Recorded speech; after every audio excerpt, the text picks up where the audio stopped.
في 3 نقط لازم أتكلم عنها في التمهيد للموضوع ده. أول نقطة، الإنسان زمان كان بيبادل بضاعة مقابل بضاعة، طلعت له أزمة. افرض عنده بضاعة بس مش عايز البضاعة اللي عندك، عمل الفلوس معيار مستقل ياخده ويشتري بيه اللي هو عايزه. مشكلة تاني، إزاي المعيار ده يبقى ثابت؟ كان بيحط فيه كمية معينة من معدن متفق عليه، ذهب، فضة، نحاس، برونز.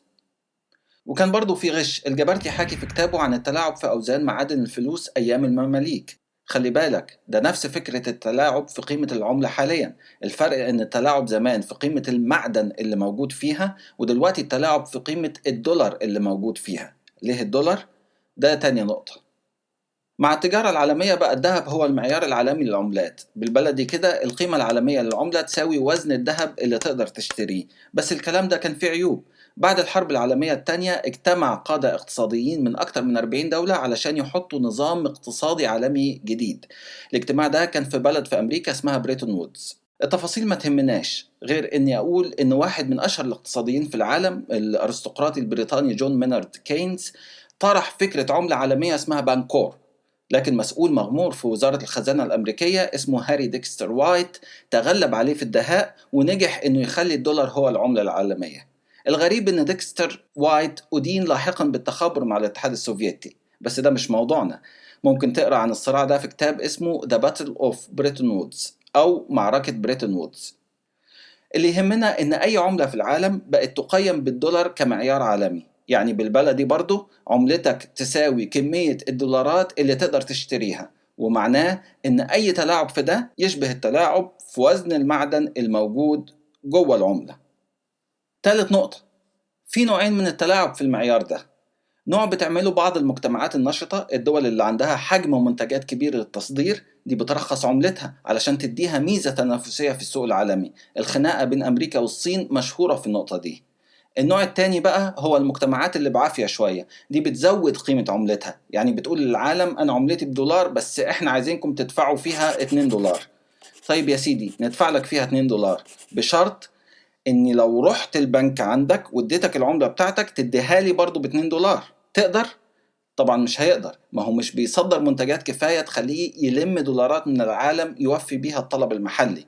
اللي بيصدروا بيحجزوا للحكومة، أما المستثمرين فبتطلع سوق موازية تخليهم يشتروا الدولار بقيمته العالمية الحقيقية أو أكتر شوية. الحكومات بتعمل كده ليه؟ علشان تبان قدام مواطنيها إن اقتصادها قوي. يعني بتكسب سياسة على حساب الاقتصاد، والمستثمرين يدفعوا الثمن ويدفعوه للمستهلكين اللي بيشتروا مستورد. أفكركم مرة تاني إن الدول دي مستوردة بالأساس، يعني الزيادة دي هتدفع في أغلب السلع.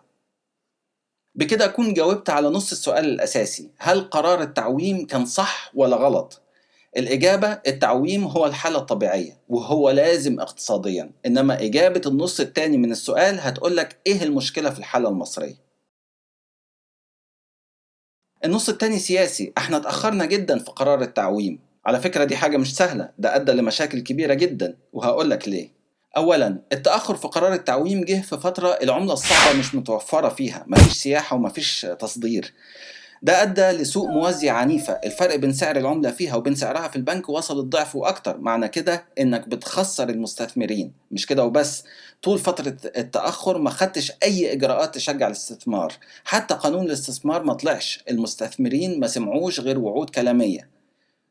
ثانيا، أثناء فترة التأخر اتخذت قرارات مدفوعة سياسيا دون النظر إلى أثرها الاقتصادي. أبرزها قرار دعوة المواطنين إلى المساهمة في تمويل قناة السويس. أنا هنا مش بتكلم عن المشروع نفسه، أنا بتكلم عن النقطة دي بس. قرار دعوة المواطنين لسحب السيولة من السوق وتوجيهها إلى مشروع كبير ولا يتوقع منه الربح السريع في توقيت مش مناسب لكده. كل ده أدى لمزيد من التدهور الاقتصادي ومزيد من تدهور العملة، وما كانش تأخر مسخر لتهيئة الأجواء للقرار ده. وبالتالي عند لحظة التعويم كانت الصدمة كبيرة جدا للعملة المحلية. ده أدى إلى ركود تضخمي، يعني زيادة تكاليف المنتجات مع عدم وجود سيولة كافية لشرائها. اتكلمت عن ده في الفيديو الخاص بالتضخم، تقدر تشوفه من هنا. هنا بقلنا نجاوب على سؤال واحد، مين تضرر من تأخر قرار التعويم ومين استفاد؟ أول المتضررين اقتصاديا هم المواطنين اللي عندهم مدخرات بالجنيه المصري، اللي كان عنده 100 جنيه وخد عليها فايدة 12% خلال السنة اللي حصل فيها التعويم، بقى كأن عنده 46 جنيه و95 قرش بالسعر العالمي. تاني المتضررين هم صغار ومتوسطي المستثمرين اللي تحملوا فرق العملة الصعبة طول الفترة. لما نجمع الفئتين دول هنلاقي ان المتضرر الرئيسي اقتصاديا هم الطبقة الوسطى، رغم ان الضرر طبعا طال الناس كلها بسبب ارتفاع الاسعار. مفيش حكومة هتحب انها تتبنى سياسة تصعب الوضع الداخلي عليها، لكن في حكومة بتحط السياسة قبل الاقتصاد بخطوات واسعة، وده اللي حصل. احنا مش بنتكلم عن النوايا، لكن بنتكلم عن كفاءة الإدارة الاقتصادية. الإدارة الحالية تضررت لأن الوضع الاقتصادي تراجع، وهي اللي هتشيل أعباء التراجع ده، لكنها استفادت جزئيا لأنها استدانت بالجنيه المصري وتلقت منح وقروض بالدولار. ده معناه إنها هترجع الدين بتكلفة دولارية أقل بكتير من تكلفته وقت الاستدانة. الاقتصادي ميلتون فريدمان عنده مقولة رائعة في النقطة دي: Inflation is taxation without legislation. التضخم ضرائب تحصل دون إصدار تشريعات. ده بالضبط اللي حصل.